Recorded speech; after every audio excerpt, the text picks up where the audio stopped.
what is the benefit of having it offset compared to just having it together?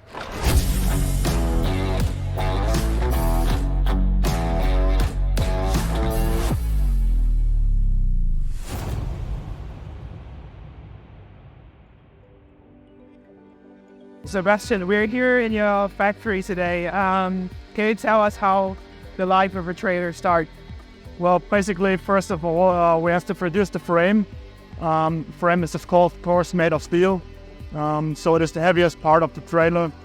As you can see here, the frames are stocked here before assembly all the parts to it.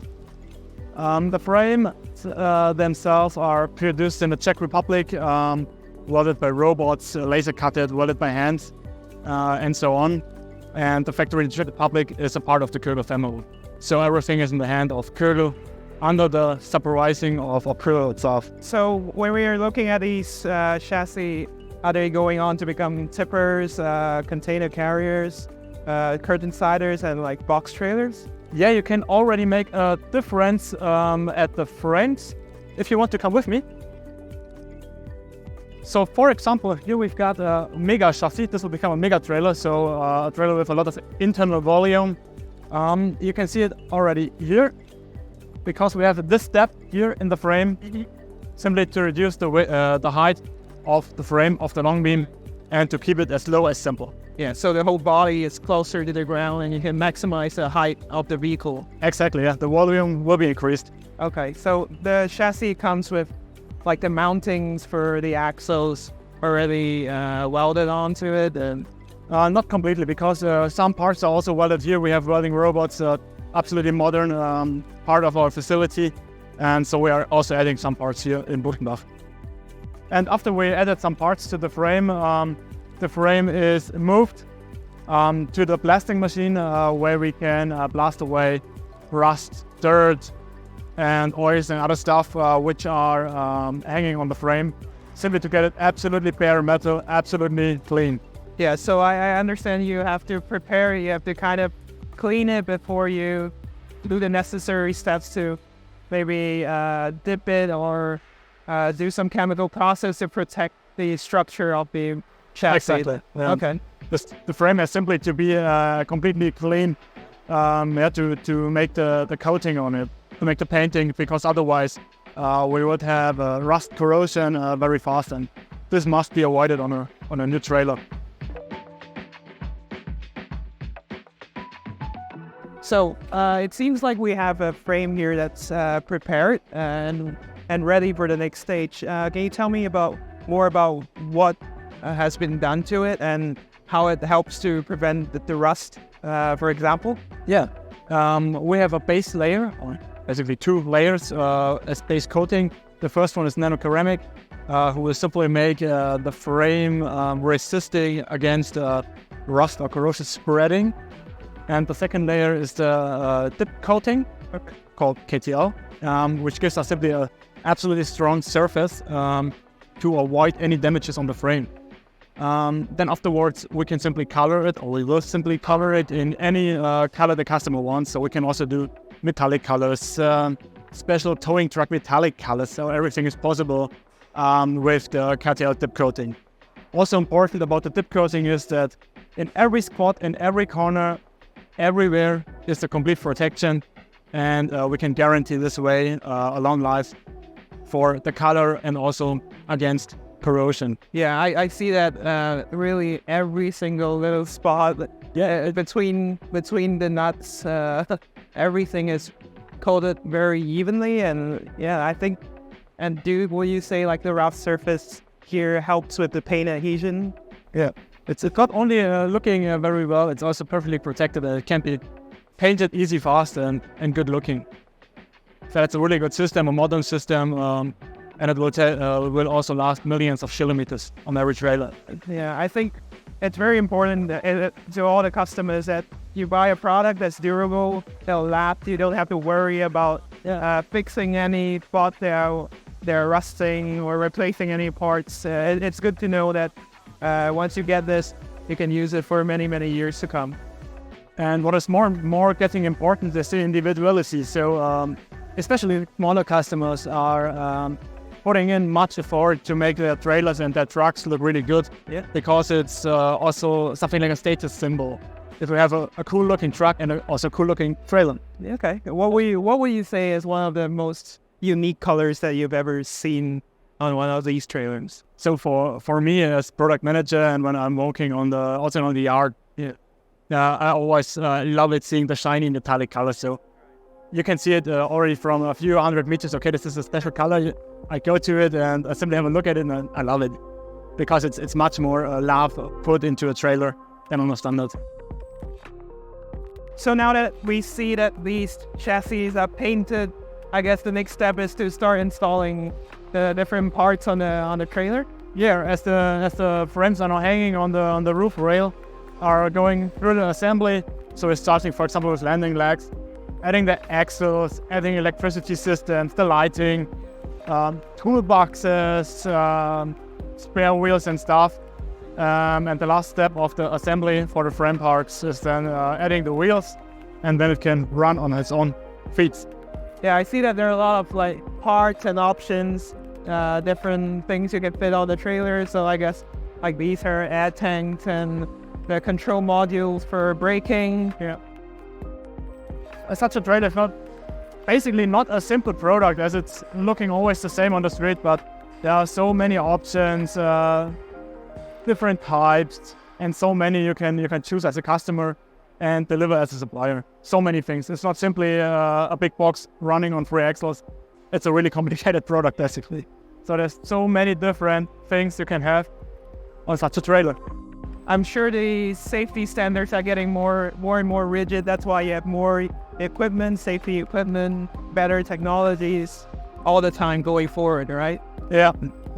So developing is of course a big job we have to do on the frames and on the trailers themselves. And also we get from the European Union every year new regulations we have to follow, and so we always have the need to develop. It's always to stay up to date, otherwise you cannot produce. So it's always developing and manufacturing something new. Yeah, that's excellent. To stay up to date, yeah. Yeah, it's good to know that there's always continual product evolution, just to meet the safety standards, to make sure, everything on the road, to see that you're taking care of people's lives on the road. You're producing a good quality product for everyone out there, not just the customer, but whoever the customer drives around, Yeah, always trying to give a good solution for everyone. Yeah, but as I mentioned, we can do almost every color. Yeah, it's very unique, and I see a lot of, I get this rear tail light assembly. Yeah, so we can also do different lights, depending on the choice of the customer. So the classical light bulbs, for example, or LED, round light, special nut light, everything is possible. And also, of course, as we are in the year 2023, we also have the cool walking light, as we have on new cars, also available now on trailers. Oh, you have that, the scrolling indicators? That's cool. Yeah. And I see you have different options, so I guess this is the plastic one. What other options do you offer? Yeah, you can have a plastic one, which is a little bit flexible, so better for damages, to avoid damages. But you can also have the steel variant, where you can add different types of lights, because this is not possible at the plastic variant. This is pretty cool. I like the round light. It's very retro, I would say. Yeah, and it's easier to repair because you can change all the parts, single parts. Yeah, that makes sense, yeah. So I see that, see some tires around, and I guess this is a spare tire carrier that you have? Yeah, absolutely right. Yeah, that's the basket type for standard cargo trailers and also for the coolers. But there are also other variants, because this big spare carrier is, for example, not fitting under a mega trailer. So not under the trailer with the big volume, which is having the lower chassis. I see. In this case, for example, we use a winch type. So you can put in the spare wheel here, and then simply with the winch, let it down or pull it up. Okay. And I see it's different design over there. Yeah. Can you tell us more about it? That's the internally called a Swedish spare wheel holder. It's also a special type for mega trailers and also for the rail loadable trailers. where you can put in one tire in the middle under the frame. Right. And the customers more like it because it's easier to use and also long lasting under the frame where all the salt is, the dirt is, and that's why they simply love it. What do we have here? It looks like a lot of different spare parts. Yeah, this is the mounting place for the bumpers. What we have many different types of, for example, standard rubber bumper. Then we have a steel bumper with rubber roll. So imagine if we are at a ramp loading with a forklift, this roll can roll up and down at the ramp. Oh, so there's no damage. So there's no damage to the bumper because it's rolling. right. Also, such a type is existing with a big steel roll, which is even more solid. Yep. We have L-shaped bumpers, Right. long type rubber bumper, big rubber bumper. So there are so many different types of bumpers we can deliver because the customers in the market are simply asking for different types because Right. every customer, every company is driving other types of goods and having other systems of loading. And so we have to deliver and to develop different systems of protection for the frame. Okay. And I'm sure they know themselves the best which parts are the ones to like wear out first. So which parts they really need a more durable solution, right? Exactly, yeah. Yeah. Especially when we have the cooler trailers, the customers are wanting so much bumpers on it. It's completely packed full with bumpers to protect the expensive cooler trailer because it's one of the most expensive trailers we produce or basically are driving on the streets. I see. Because they have to, I guess, dock up against a wall, and you want you want as much protection. You don't want it to touch the exactly. structure. Yeah, because it's basically solid, but the parts of a cooler are much more sensible than compared to a standard dry freight box or to a tarpaulin trailer. Yeah, and I see that you also will put on different mudguards and fenders up here as well. Yeah, we have the half circle fenders. Yeah. Here we have, for example, quarter fenders, and there are also straight fenders, also depending on the customer's wish. And also we have to fit to the European regulations because on different tire sizes you are forced to use different freight protection. Right. The cars and other drivers behind the truck and the trailer cannot see anything because everything is like in the fog. So I guess we see here something that's almost final, a trailer that has gone through a lot of the assembly process. Is this going to be just a flatbed or something like a curtain sider or a box? I guess this one will be a flatbed because we have here the hinges for the flapping sidewalls. But could be also another way because it's just what I think about. And there's also something special cool we have here, the aluminum rims. The axles are quite unique here. Yeah, and it's another axle distance.